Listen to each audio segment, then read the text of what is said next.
we live in a world where our social system is old, our language is old, the way we acquire goods and services is outdated, and our cities are detrimental to our health, chaotic, and a tremendous waste of energy and resources.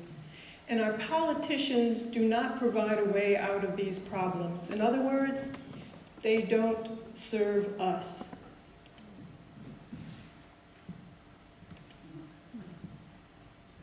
But our technology is racing forward. We're trying to adjust to the rapid advances in technology with obsolete values that no longer work in our technological age. What is needed is a change in our sense of direction and purpose, an alternative vision for a sustainable new world civilization unlike anything in the past. This is what we are presenting here, and we call it the Venus Project. And the activist arm, organized by Peter Joseph, is called the Zeitgeist Movement. When I refer to sustainability, I'm not referring to sustainability for the banks that keep us in perpetual debt, or the corporations, or the obsolete social system that we live under. But by sustainability, I mean the well-being of all people in a new system that would bring us to our highest potential while protecting and preserving the environment.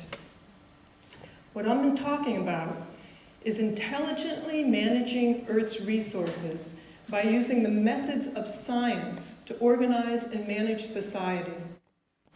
I'm not referring to scientists running things, but the methods of science applied to the way we live to achieve a more humane society for everyone.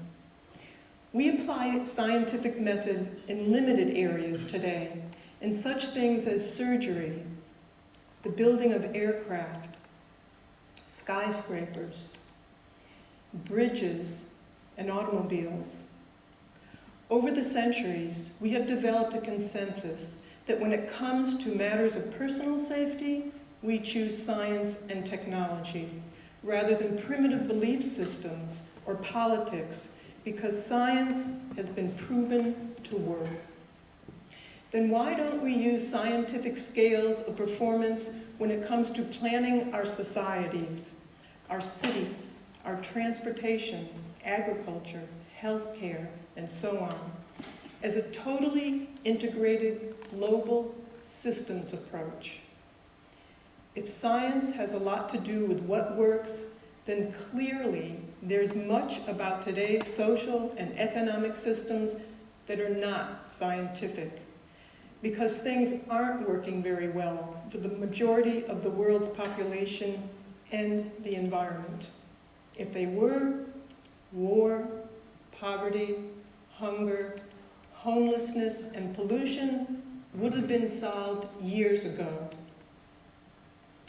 Unfortunately, our social structures evolved with no overall global planning or an understanding of what it is that shapes our behavior, and this is not being considered today. The Venus Project, on the other hand, wants to imply an intelligent method of planning for planetary survival. If we don't apply the scientific method to the way we live, unnecessary human suffering will continue.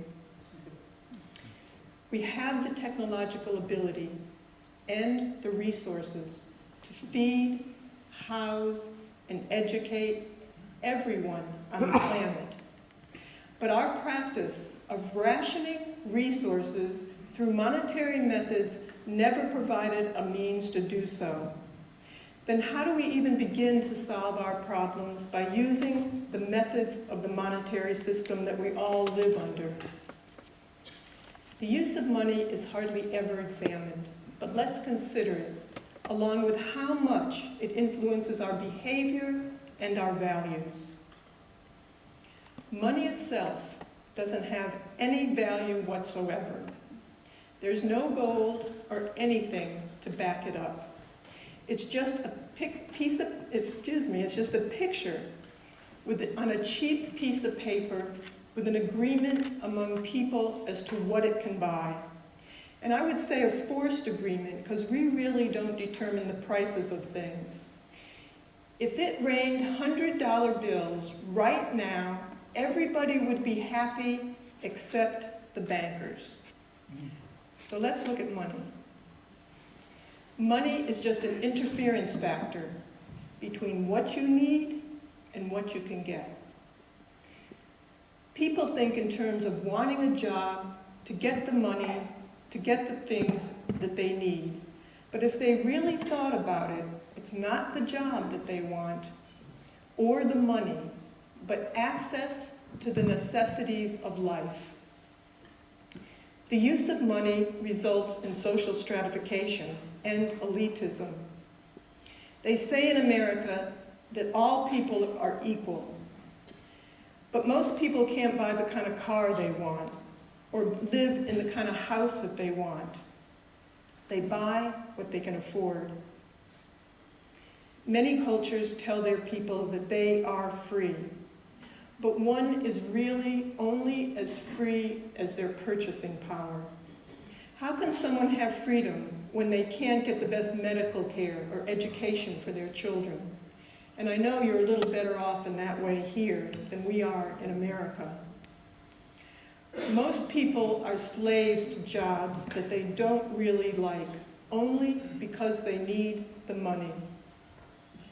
Many laws are enacted for the benefit of the corporations who have the money to lobby, bribe, and persuade government officials to make laws to serve their own self-interest. People say that the monetary system produces incentive. This may be true, but just to a limited extent. It also produces greed, corruption, war, poverty, hunger, and tremendous unnecessary suffering. We really have to look at the entire picture. The monetary system is based on artificial scarcity. For example, food products are sometimes destroyed just to keep the prices up. There's a tremendous waste of resources as a result of frequent superficial design changes in order to keep us continuously buying things. This creates continuous markets as well. This is very evident in the fashion industry. Our social system is based on the need, as I said, to continuously buy. You and I, in this system, are merely consumers. There's a tremendous environmental degradation due to the higher costs of more appropriate waste disposal. In other words, our planet is being plundered for profit. The recent oil spill in the Gulf is a good example of this. But one of the greatest waste of resources and lives is the military. How shameful that it's one of our biggest industries in the world. They make their money out of arming both sides at once.